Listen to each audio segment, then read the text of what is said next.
They were mostly the same. The C-3PO and the R2-D2 were specific as far as their paint colors to this glass-like line.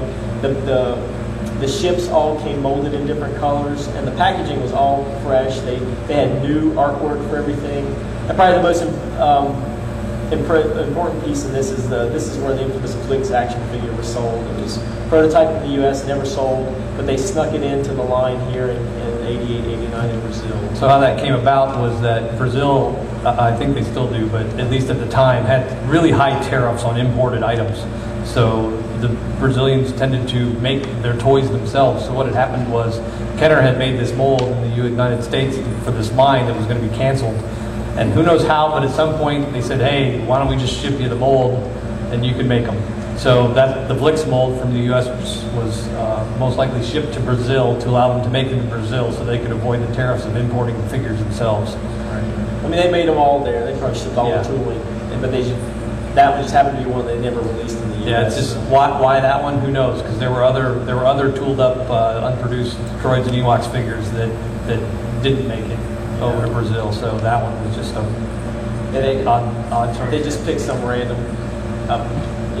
examples of each one. So that's sort of the end of the line. Since it's directly related to the earlier toys, and it was released in '89, you can say that's it. After that, it's sort of considered like the more modern era. So it's easy to quantify and put it in that time frame. Anyway, so we did pretty well with that.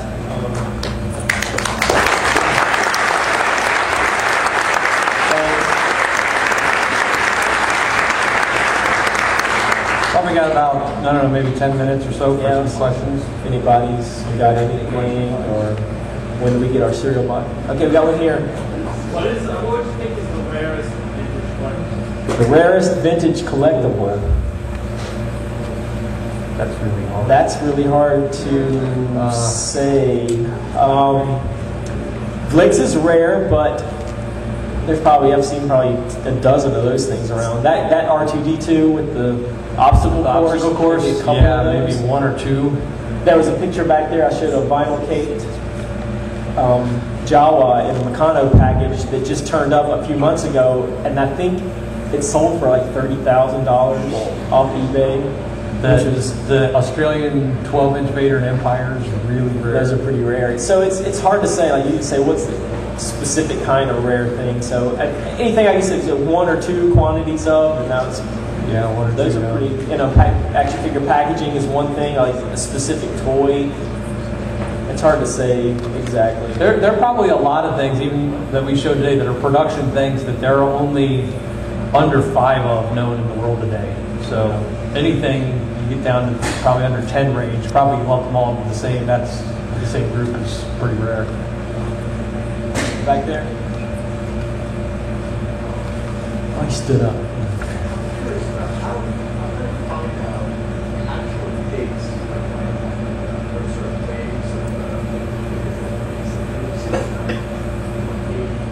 Right. So he's asking, how can you find out which dates different figures were released in the vintage line? Which ones came first and second? And it's easier to see. If you look at the card backs, you can tell which waves they were, but really, there's nothing that's been written. There's no documentation as far as which months.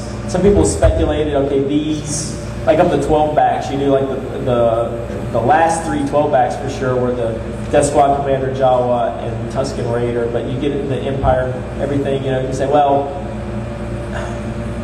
one way I know is I collect the Kenner catalogs, the promotional catalogs, and you can look in there and you can see as they're doing things for like pre-Toy Fair, Toy Fair, you can see what's new or what's been added, but most of the time they still lump those things together. So there's really not a great question. I know some people are trying to discern that themselves, and I'm not an expert there. There's definitely people that know. And a lot of it's just based on anecdotal stuff that people remember from when they were a kid. I remember Halloween I went and got a figure and whatever, it was this one, it was the first time I'd seen it, but there's nothing definitive. I don't know that we'll ever have anything 100% definitive on that unless some paperwork turned up from Kenner, but that's unlikely. All right. How about right here, standing up?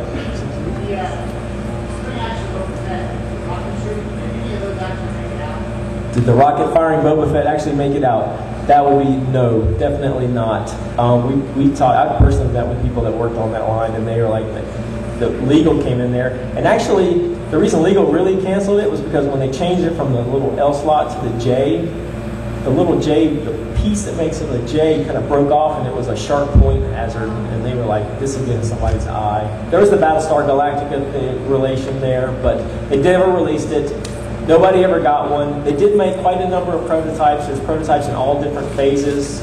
Last time I stopped counting those, I was keeping good records to see what was turning up. I counted somewhere in the neighborhood of like 60 to 80 known. And there are different variations, but none of them ever got released. Yeah, we've confirmed that from several sources within Kenner, completely separate from each other.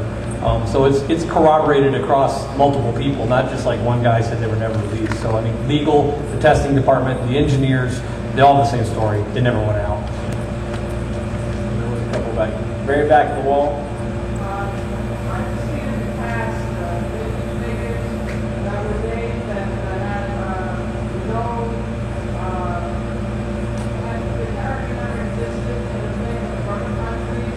They were black and red and something $1 million. I didn't see the picture of that one, but magazine for 20 countries. Another 2 or 3 other characters. There's a lot of countries named their own versions. Where to start? I mean, are you thinking of the figures that came out in Turkey? Maybe there was like a emperor. They took an Emperor's Royal Guard head and stuck it on a biker scout. Which one is it? The C-3PO's body. Yeah, there's a whole panel on that coming up. I'm not sure when it is. Yeah, That would be probably your best bet is to check out that panel and see what. Yeah, the guy right there in the back, 2 people over from you is one giving that. So just turn to your left and ask him. John. He's the expert right there. Yeah, he can help you out. It's probably something unlicensed that's completely wacky. Yeah, we only did licensed items in this presentation. Right here, white shirt. And what do you think of reproduction? That company thinks reproduction. I think eventually they're going to make 100. Yeah. And they sell for $85. When we think of reproductions made this size that they sell for $85, I don't know. I was torn with those Gentle Giants. I don't really collect that stuff, but man, that thing is impressive to see those figures. It really is. I mean, that's up to you. What do I think? I mean, Hasbro's paid a lot of money for that license. They're going to do whatever. It's interesting that they're making the vintage style packaging, but it's really not an exact copy. And as far as everything I've read, they don't want to rehash those. The vintage figures are actually pretty boring by today's standards. People really don't want those. I think they could appreciate the packaging difference, but they still like the fine detail and articulation. So, But I think even if they did, it's not going to be of any consequence to the vintage line. I mean, it is what it is. It's old toys, you know. it would be right or wrong. It depends on who. They can Right for make it. Hasbro, it might be wrong for you. They got the license. They can make whatever they want to make. But you know, the vintage toys will still be the vintage toys, whether they make new ones or not. So, But reproductions have heard other lines. Action. G.I. Joe. They're doing. I'm thinking of Captain Action. I don't know if you guys know that 12-inch line. Those things used to be really rare. And then Mantis, I think, came and reproduced those things and it killed it.